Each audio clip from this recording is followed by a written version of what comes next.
আমি একজন নারী হিসেবে দুজন ভারতীয় নারীকে নিয়ে আজ অনেক গর্ববোধ করছি। আমার মনে হয় নারী পুরুষ নির্বিশেষে প্রত্যেকজন ভারতীয়ের আজ এই দুজন মহিয়সী নারীকে নিয়ে গর্ববোধই করা উচিত। একজন হলেন কর্নেল সোফিয়া কুরেশি এবং অপরজন হলেন উইং কমান্ডার ভূমিকা সিং।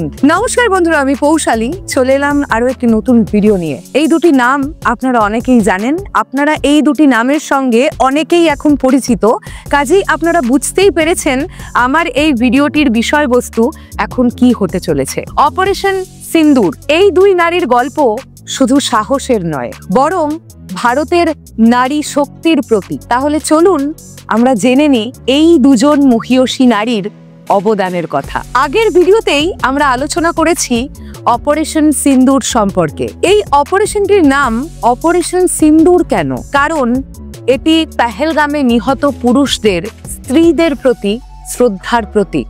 আর এই বার্তাই গোটা বিশ্বের কাছে পৌঁছে দিয়েছেন এই দুই মহিয়সী নারী অফিসার। চলুন প্রথমে আমরা জেনে নিই কর্নেল সোফিয়া কুরেশির কথা। গুজরাটের বড়োদার মেয়ে সোফিয়া একটি সামরিক পরিবার থেকে এসেছেন তিনি। 1999 সালে তিনি চেন্নাইয়ের অফিসার্স ট্রেনিং একাডেমি থেকে লেফটেন্যান্ট হিসেবে যোগ দেন। 2016 সালে তিনি ইতিহাস সৃষ্টি করেন যখন তিনি এশিয়ানের ফোর্স 18 মিলিটারি এক্সারসাইজের ভারতীয় সেনার প্রথম মহিলা কন্টিনজেন্ট কমান্ডার হন। শুধু তাই নয়, তিনি 2006 সালে কঙ্গোতে জাতিসংঘের শান্তিরক্ষার মিশনে কাজ করেছেন। অপারেশন সিন্দুরের ব্রিফিং এ তিনি ভিডিও প্রমাণ দেখিয়ে গোটা বিশ্বকে জানান কিভাবে ভারত সন্ত্রাসীদের ঘাঁটিগুলোকে ধ্বংস করেছে। সোফিয়া কুরেশি শুধুমাত্র একজন অফিসার নন, তিনি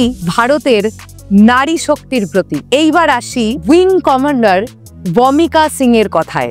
ভূমিকা নামের অর্থই হলো আকাশের কন্যা। ছোটবেলা থেকেই তার স্বপ্ন ছিল আকাশে ওড়া। এনসিসিতে যোগ দিয়ে ইঞ্জিনিয়ারিং শেষ করে তিনি ভারতীয় বিমান বাহিনীতে যোগদান করেন। 2019 সালে তিনি ফ্লাইং ব্রাঞ্চে পার্মানেন্ট কমিশন পান। ভূমিকা চেতক এবং চিতা হেলিকপ্টার চালিয়েছেন জম্মু কাশ্মীর ও উত্তর পূর্বের মতো চ্যালেঞ্জিং এলাকায়। 2020 সালে অরুণাচল প্রদেশে একটি কঠিন রেস্কিউ মিশনে নেতৃত্ব দেন তিনি। শুধুই তাই নয়, 2021 সালে তিনি থ্রি সার্ভিসের একটি সর্বমহিলা দলের সঙ্গে 21,650 ফুটের মাউন্ট মানিরাং জয় করেন। অপারেশন সিন্দুরের ব্রিফিং এ তিনি বলেন, এই অপারেশন ছিল পেহেলগামের শিকারদের জন্য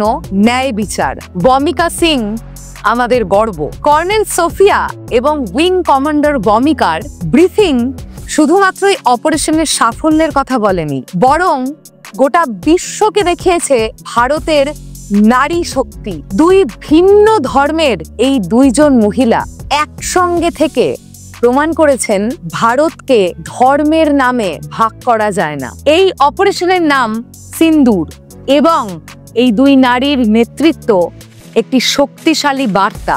নারীরা এখন ভারতের সামরিক নেতৃত্বে মুখ্য ভূমিকা পালন করছে। এটা আমাদের সকলের জন্য গর্বের মুহূর্ত। তো বন্ধুরা, এই ছিল দুজন মহিয়সী নারীর গল্প। তাদের সাহস এবং নেতৃত্ব আমাদের সকলকে অনুপ্রাণিত করে। আপনারা কি মনে করেন কমেন্টে জানান। আর ভিডিওটা যদি ভালো লেগে থাকে আমাদের এই নতুন চ্যানেলটিকে সাবস্ক্রাইব করতে ভুলবেন না, আর অবশ্যই একটা লাইক করে দিয়ে যাবেন। দেখা হচ্ছে আবার খুব শিগগিরই। ততক্ষণের জন্য ভালো থাকবেন, সুস্থ থাকবেন। জয় হিন্দ।